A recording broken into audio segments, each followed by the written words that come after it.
Bonjour à tous. Aujourd'hui, je voulais vous parler du non-amour pour essayer ensemble de préciser ce que c'est parce que comme tout le monde me dit, ben non, moi j'ai eu de l'amour, moi j'ai eu de l'amour, moi j'ai eu de l'amour.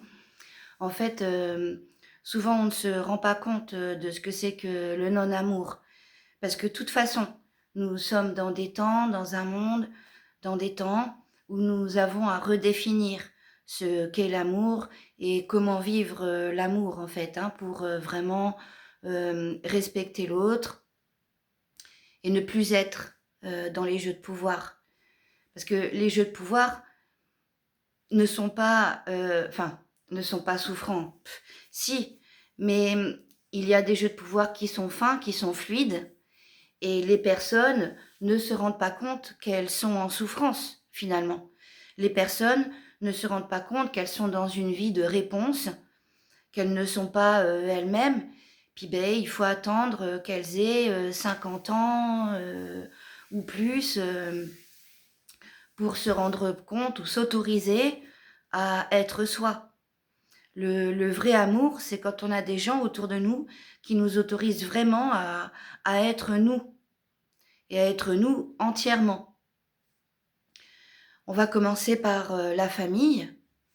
Et en famille, déjà, tu peux être sûr que si dans l'enfance, tu ne t'entends pas avec tes frères et sœurs, ou que tes frères et sœurs ne s'entendent pas avec toi, ou s'il y a des, voilà, s'il y a des disputes et des fâcheries et des distances entre frères et sœurs, il y a plein de gens qui disent c'est normal, c'est normal, c'est normal.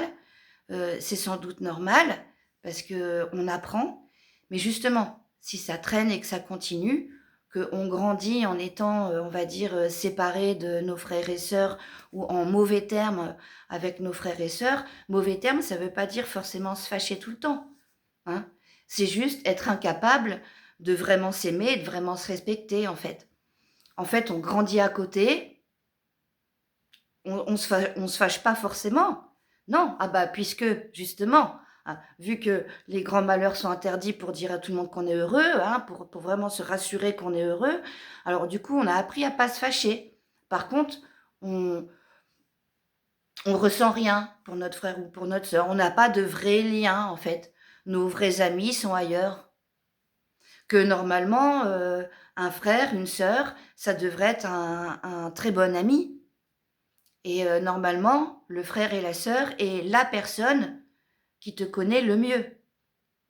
Tu as tes parents sont les personnes qui te connaissent le mieux, mais dans la différence entre adulte, enfant, c'est-à-dire avec leur connaissance d'adulte, leur connaissance de la vie, de plein de choses, et l'enfant, le frère et la sœur est vraiment celui qui te connaît le mieux en fonction de, on a plus ou moins les mêmes âges, voilà, en gros, je suis au courant de ce que tu fais de ta vie, hein, ce qui n'est pas le cas des parents. Mais si tu grandis comme ça en étant distant avec tes frères et sœurs, il faut que tu comprennes quand même que tu as été victime des jeux de pouvoir. Parce que dans les jeux de pouvoir, pour prendre le dessus, d'accord, il faut diviser pour mieux régner. Dans les jeux de pouvoir, il y a quand même des bases, si vous les avez compris, à observer. Diviser pour mieux régner, l'échec aussi, hein.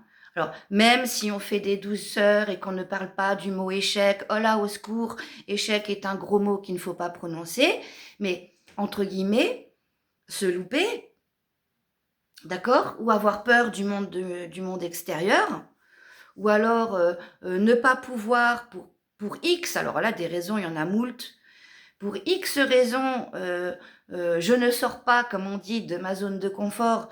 Donc, je reste dans un cadre, dans mon cadre familial, hein, qu'il soit confortable ou pas d'ailleurs.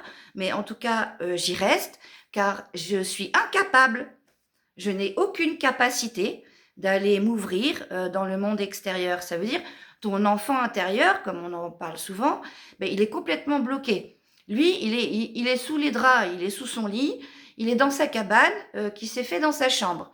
C'est-à-dire que il a un nombre de peurs incalculable d'aller s'ouvrir dans le monde extérieur.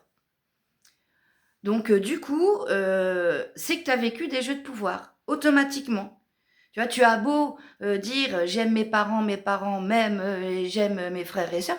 Rassure-toi autant que tu peux, ça s'appelle se rassurer, ça s'appelle ne pas y voir clair. Quand tu as affaire à une vraie personne, qui cherche à te guérir, elle va quand même, te faire ouvrir les yeux. De toute façon, avoir affaire à des vrais guérisseurs, c'est désagréable, hein, d'accord? Souvent les gens, en se payant des soins, s'attendent à de la douceur, mais il y a des choses où tu peux être vraiment secoué, et perturbé, parce que dis donc, ouvrir les yeux, y voir clair, ouvrir les oreilles et entendre clairement les choses, c'est difficile aussi parfois, d'accord? Donc, heu, le non-amour, déjà, quand tu déjà tu peux faire, quand même, tu peux te faire des bases de réflexion là-dessus. Quand tu as regardé que, que tu t'es mal entendu avec tes frères et sœurs, qu'il y a pas un vrai lien affect, que le vrai lien que tu connais, que tu as avec tes amis ou que tu as avec tes amours, d'accord? Que tu connais, si tu as pas ce lien-là avec tes frères et sœurs, c'est déjà, tu as grandi dans une situation divisée pour mieux régner. Parce que des parents qui sont vraiment dans l'amour, bah, d'abord, ils savent ce que c'est, donc du coup, ils t'apprennent à l'exercer. Hein, parce que les enfants, c'est sûr, les enfants étant ce qu'ils sont, bah, c'est sûr, ça se dispute, ça se fâche, ça se mord, ça se bagarre. Mais en fait, il y a des façons d'apprendre, d'apprendre la violence, d'apprendre l'amour, d'apprendre les choses, en fait, hein, quand même. Donc, si tu as été comme ça, si tu as grandi de cette façon-là, que tes parents n'avaient pas l'œil à ça et que ça les a pas choqués, en fait, d'avoir des enfants qui se comportent comme ça les uns avec les autres, bah, c'est qu'ils sont dans le non-amour. Parce que normalement, dans l'amour, tu apprends à te lier avec ta fratrie. Tu apprends, c'est là vraiment qu'on apprend que tout le monde est différent. Même si on est dans la même maison, qu'on est dans la même cuisine ou qu'on est dans la même chambre, eh bien non, on n'a pas, on peut pas comparer parce tout le monde est unique et que papa et maman ne se comportent pas pareil avec chaque enfant puisque chaque enfant est unique. Donc des parents qui respectent l'unicité de leur enfant, ben, c'est aussi des parents qui, comment dire, vont forcément se comporter différemment avec chacun de leurs enfants. Non pas qu'ils vont les gâter différemment, d'accord? Mais quand on est dans l'amour, on est dans une évolution. Quand on veille au bien-être, le bien-être, qu'est-ce que c'est? Bah, on en est tous là. Le bien-être, ça s'accorde au développement. Donc, quand on veut du bien à quelqu'un, on va l'aider à se développer. Quand on veut du bien à quelqu'un, quand on voit ses faiblesses ou quand on voit ses difficultés, bah, on se met à côté puis on essaye de l'aider. C'est ça être parent. Donc, si on voit des difficultés à des enfants, d'enfants à s'entendre correctement et qu'on n'intervient pas pour apprendre comment bien faire les choses, bah effectivement, on n'est pas dans l'amour là. Qu'est-ce que le non-amour? C'est quand il y a, alors des règles de famille, il y en a plein. Il y en a plein, des règles, des lois, tout le monde en a, et c'est normal. Y répondre, tout le monde en a, et c'est normal, puisque c'est un cadre de vie quotidienne et à plusieurs dans un même cadre, dans une même maison. Ça, c'est normal. Par contre, ce qui n'est pas normal, d'accord, c'est de ne pas faire la connaissance de l'enfant. Ce qui n'est pas normal, c'est des enfants qui vont grandir en nourrissant à l'intérieur d'eux énormément de choses, d'accord, de volonté, d'engagement, de passion, de plein de choses, et qu'ils ne partagent pas. Donc si tu t'es retrouvé dans une situation de vie où tu ne partageais pas avec les gens qui t'entourent, où tu ne partageais pas ce que tu nourrissais à l'intérieur, c'est que tu es dans le non-amour. Voilà. Donc, après, dans tout ce qui est discorde dans ta vie, on va dire dans ta vie de moins de 15 ans, si tu es dans tout ce qui est discordant, et discordant, ça veut pas dire on se fâche, on s'engueule, je répète, hein. Discordant, ça veut dire chacun dans son coin. C'est ça la discorde. La discorde, c'est quand on est dissociés les uns des autres à un point que c'est vraiment chacun dans son coin.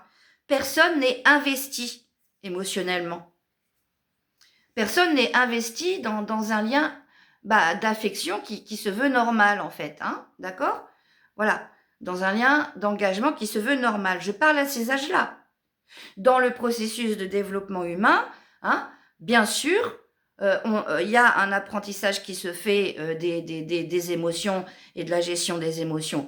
Oui, je parle à ces âges-là, je parle d'à moins de 15 ans.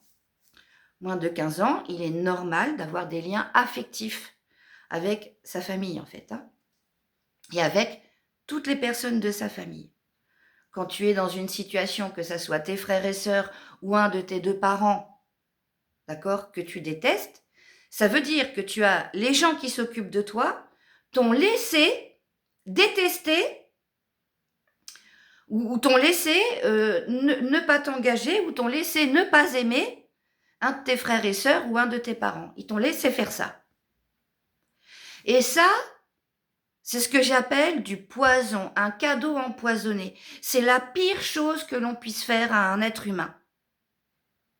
Alors, ils s'en rendent pas compte, hein, peut-être, bien sûr, hein, ils s'en rendent pas compte, mais la pire chose que l'on puisse faire à un être humain, c'est de le laisser détester quelqu'un.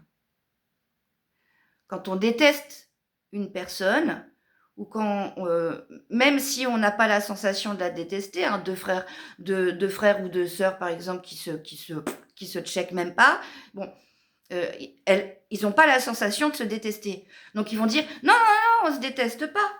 Oui, enfin, c'est juste que tu partages ta vie avec quelqu'un, vous avez plein de choses, vous aviez plein de choses à développer ensemble et à vivre ensemble. Et en fait, tu es tellement dans la déconnexion, ces choses-là, tu vas les chercher ailleurs, mais dans ce ailleurs, ça sera jamais ta sœur, ça sera jamais ton frère. Donc c'est un début de détester. Ça veut dire que, en fait, carrément, ça nous renvoie à nous-mêmes. C'est je ne suis pas capable d'aimer quelqu'un. Ah, aimer quelqu'un, c'est pas forcément le trouver beau, le trouver magnifique, le trouver merveilleux. D'ailleurs, si tu es comme ça dans ta vie, c'est que tu es vraiment dans les jeux de pouvoir. Hein? Tout le monde a des défauts. Tout le monde se lève un jour du pied gauche et un autre jour du pied droit. Tout le monde renverse sa tartine le matin côté confiture sur le sol. D'accord? Donc, si tu n'as pas appris dans ta famille ce que sont que les différences et respecter les différences, tout simplement, c'est que tu n'es pas dans le non-amour. Ça ne peut pas être dit plus simplement que comme ça. Quand on est dans l'amour, on apprend l'amour. Et quand on apprend l'amour, c'est vraiment sous plusieurs angles, tout au long de l'enfance, donc sur plein d'exemples, tu apprends à accepter, à accueillir et à vouloir du bien à quelqu'un qui est complètement différent de toi. Voilà. Et c'est ça la famille. Et tant que t'es pas là-dedans, t'es pas là-dedans, hein. D'accord? Donc, c'est ça les jeux de pouvoir en famille. Tu peux toujours te dire non, non, alors c'est pas de ma faute, c'est de la faute de l'autre, ou alors tout va très bien, tout va très bien, tout va très bien sans jamais rien voir. Mais en fait, non. Si tu es déconnecté à un de tes deux parents, si tu es déconnecté à ton papa, si tu es déconnecté à ta maman, si tu es déconnecté à un de tes frères et sœurs, c'est-à-dire que tu n'as pas de lien vraiment amical, amitié, d'accord? D'affect, quoi. C'est que tu es vraiment pris et plombé dans des jeux de pouvoir, quoi. C'est des gens qui te laissent déjà mal agir avec toi-même, c'est-à-dire quand on donne pas de l'amour, on n'en reçoit pas. Et quand on ne reçoit pas d'amour, qu'est-ce qui se passe? On ne s'aime pas. On peut parfois mal s'entendre avec les parents et tout ça, mais enfin, on a les frères et sœurs. Mais quand on n'a pas de lien avec nos frères et sœurs, du coup, on ne reçoit pas d'amour de nos frères et sœurs non plus. Donc, un enfant qui ne reçoit pas d'amour de ses frères et sœurs, va avoir du mal à se développer, va avoir du mal à s'aimer lui-même, parce que inconsciemment dans sa tête, c'est pourquoi on m'aime pas. Parce que quand même, ça vibre là dans le ventre, et puis bah, l'enfant, il se rend bien compte quand même que c'est pas, c'est pas foufou, l'amour entre frères et sœurs. Donc je ne reçois pas d'amour, ça veut dire que je ne suis pas aimable, déjà. Ça fait ça, la fratrie, une fratrie avec qui on est disloqué, ça fait ça. Donc le non-amour dans la famille. Qu'est-ce qui va se passer par la suite? Bah, tu grandis, plus de 15 ans. Bah, quand tu es à plus de 15 ans, bah, là, tu vas... Bah, de toute façon, 15 ans, c'est ça l'adolescence, hein, c'est le monde extérieur. Donc, effectivement, l'adolescence, on met toutes les billes dans le monde extérieur, de toute façon, quoi qu'il arrive. De toute façon, quoi qu'il arrive.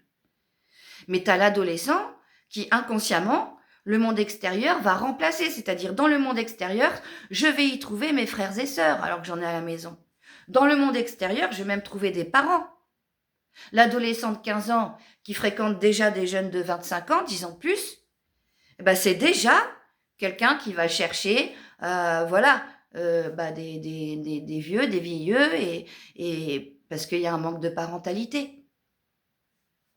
Il y a un manque de partage de sa personnalité et un manque surtout de guidance. Parce que chez les parents, ce qu'on veut, c'est une guidance, mais une guidance tranquille. On veut pas d'ordre, on veut pas de fais ci, fais ça, fais pas ci, fais pas ça. On veut juste, voilà, ou être entendu, ou pouvoir se présenter, tout simplement. Je développe ci dans ma tête, je suis comme ci, je suis comme ça, tout simplement. Donc déjà, dans l'adolescence, on voit déjà des signes apparaître du non-amour. C'est-à-dire que on va se comporter et faire tout ce qu'il faut pour avoir une famille. Il y en a plein qui le disent, les adolescents, hein, ils adorent, hein, dire, c'est leur phrase préférée. Hein. Oh bah moi, mes amis, c'est mes frères. Hein. Oh bah moi, mes amis, c'est ma famille. Ils adorent, hein. Ils adorent. Mais voilà, là, on peut quand même noter un début de... Voilà, un début. C'est un début de comportement affectif, quoi, de dépendance affective, quoi. C'est un début de comportement de non-amour. Quand on est dans le non-amour, c'est ce qui se passe. Ah, oui. Ensuite, quand on grandit, eh ben on reste là-dedans. Et tant qu'on n'a pas ce qu'on veut. Le truc, c'est qu'avec l'amour qu'on vit avec notre partenaire, c'est ce qu'on va chercher. Donc, on commence à s'effacer. On s'efface parce que de toute façon, on a intégré qu'on n'était pas aimable. Donc, je ne suis pas aimée. Le pourquoi, on n'a pas répondu à pourquoi. En tout cas, on a répondu, je suis sans doute quelqu'un de vraiment horrible, puisque de toute façon, on m'aime pas. Voilà, mes frères et sœurs ne m'ont pas aimé, donc voilà, ou mes parents ne m'ont pas aimé, donc de toute façon, on m'aime pas. Donc déjà, dans l'amour, dans le couple, on va déjà commencer à s'effacer. Et là, on attaque le non-amour de soi-même. Là, vraiment, on a les deux pieds dedans. Au tout début, dans l'enfance, moyen. D'ailleurs, dans l'enfance, peut y avoir des débuts de comportement, on va dire, autodestructeurs, hein, voilà, hein, des débuts de comportement bon, des trucs autodestructeurs. Il y en a plein des comportements autodestructeurs, d'accord? Je mange trop, je me coupe le genou, je fais plein de trucs, bref. Ça se développe, évidemment, hein. Il y a des petits trucs qu'on ne voit pas, que les parents ne voient pas, parce que l'enfant le fait cacher, mais il y a des petits trucs où l'enfant commence un peu une autodestruction, quand vraiment il n'est pas aimé. Hein. Voilà. À l'adolescence, où il y a un contrôle qui se pose, il reste dans des cachotteries par rapport à ça, d'accord? Et il va combler avec son entourage, ou alors il n'arrive pas à avoir un entourage comme il cherche, comme il le souhaite, et là, du coup, il va y avoir une accélération de ces comportements autodestructeurs. Et bien sûr, dans la vie, on va dire, de grands, enfin de bébés adultes, hein, d'adolescents, entre 20 et 27 ans, là, tout ça, ça apparaît quoi, comme au milieu d'une figure. Donc là, vraiment, comportement numéro 1, social, il y a peut-être, sans doute, des comportements autodestructeurs cachés, discrets, voilà. Mais en tout cas, dans le comportement social, dans le comportement extérieur, bah, en amour, bah, déjà, voilà, c'est des gens qui vont s'annuler, qui vont se taire, qui vont s'auto-censurer, qui vont voilà, avoir du mal à exister à côté de quelqu'un. Et là, le non-amour, la personne se l'exerce tout seul, sur lui-même, contre lui-même. C'est pour ça que dans mes vidéos, je suis toujours en train de revenir à nous-mêmes. Pourquoi? Parce que on doit absolument comprendre à quel point nos vies nous appartiennent. On doit absolument comprendre ce qui se passe dans ce ventre, le cerveau 1, la création de toute vibration. Ça, c'est des messages un peu complexes, mais qu'il faut vraiment, à l'heure d'aujourd'hui, intégrer complètement. Voilà, il faut vraiment comprendre ce que c'est que la fabrication de vibrations et ce que ça donne de vibrer dans sa vie. Je répète cet exemple qui est vraiment facile à comprendre, c'est la vibration, qu'est-ce que c'est? Bah, jette un caillou dans l'eau ou une pierre, regarde, ça fait plein de petits ronds, c'est ça la vibration. Donc notre ventre est fait à 80% d'eau. Imagine que dans ton ventre, chaque caillou lancé va vibrer des choses. Et dans le mouvement, au niveau atomique, enfin au niveau des atomes, au niveau cellulaire, à l'intérieur de ton corps, bah du coup, les vibrations vont faire qu'il y a des cellules qui vont se coller et des cellules qui vont se répulser. Le truc, c'est que il y a des cellules qui ne sont pas faites pour être collées. Il y a des cellules qui ne sont pas faites pour se rejeter. Mais il y a des vibrations qui envoient un message pervers à l'intérieur de toi, et du coup, il y a des cellules qui se mettent à se coller alors qu'elles ne devraient pas. La malbouffe fait ça aussi. Enfin, c'est une histoire de vibration. Bref, il y a aussi, voilà. Donc, quand il y a des choses à l'intérieur de toi, des cellules, par exemple, qui se collent alors qu'elles ne devraient pas, ça va créer des choses différentes à l'intérieur de toi. D'accord? Donc, ça, c'est notre base. C'est pour ça qu'on revient toujours à nous-mêmes. Parce que quand à l'intérieur, on se retrouve, les gens appellent ça aligné, mais c'est-à-dire quand on commence à comprendre les vibrations et qu'on commence à les observer, à les identifier pour en arriver à les maîtriser, eh bien effectivement, quand on se met à vibrer différemment, toute la vie change. Toute la vie change. Donc ça c'est important. Le non-amour, c'est une vibration de je ne m'aime pas. Donc, vu que je n'ai pas reçu d'amour, moi-même, je ne m'aime pas. Et ça, dans l'inconscient, c'est très, très, très puissant. Et dans le je ne m'aime pas, il se passe beaucoup de choses. Aujourd'hui, on va appeler ça l'auto-sabotage. On a arrêté avec le mot autodestruction. Peut-être il était un peu fort. Bon, voilà, ça dépend des temps, ça, voilà, bref, le langage évolue. Bref, en tout cas, autodestruction, auto-sabotage, c'est la même chose. C'est quand tu détruis ce que tu construis de toi-même, parce qu'en fait, tu vas pas te sentir légitime. Même quelqu'un qui t'aime très fort, t'as tellement pas reçu d'amour que tu vas détruire cet amour parce que tu comprends pas pourquoi la personne t'aime en fait. Voilà. Voilà, tu comprends pas. Tu vas comprendre qu'on t'aime si tu es dans cet amour-réponse. Si tu es toujours en train de faire pour l'autre, là tu vas accepter l'amour parce que quand même tu sais les efforts que tu fais pour être genre parfait pour la personne. Voilà, tu sais comment tu as beaucoup d'attention pour l'autre, pour faire bien sa connaissance d'une manière exclusive, d'une manière complètement... ah oui, ça c'est sûr, tu es efficace. Tu le sais parce que tu te rends compte à quel point personne ne fait ça. Voilà. Donc là, tu veux bien être aimé parce que tu sais quand même tout ce que tu mets en place et tout ce que tu fais pour réussir à l'être aimé.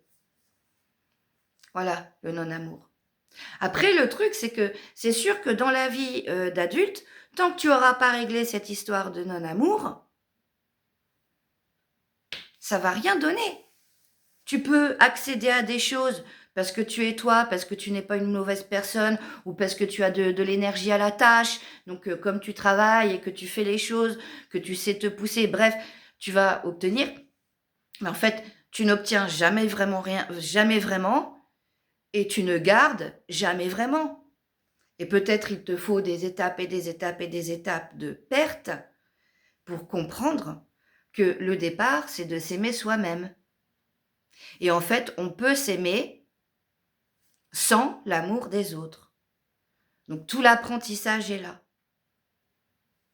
Je vais faire une autre vidéo sur cette suite-là, comment s'aimer sans l'amour des autres. Parce qu'on n'a pas besoin d'être aimé par les autres pour nous aimer nous-mêmes. Ça, c'est la base. Voilà pour aujourd'hui. Voilà pour les explications du non-amour. J'espère que j'ai été claire. J'espère que ça t'a aidé. Voilà. Et je te dis à bientôt. Salut!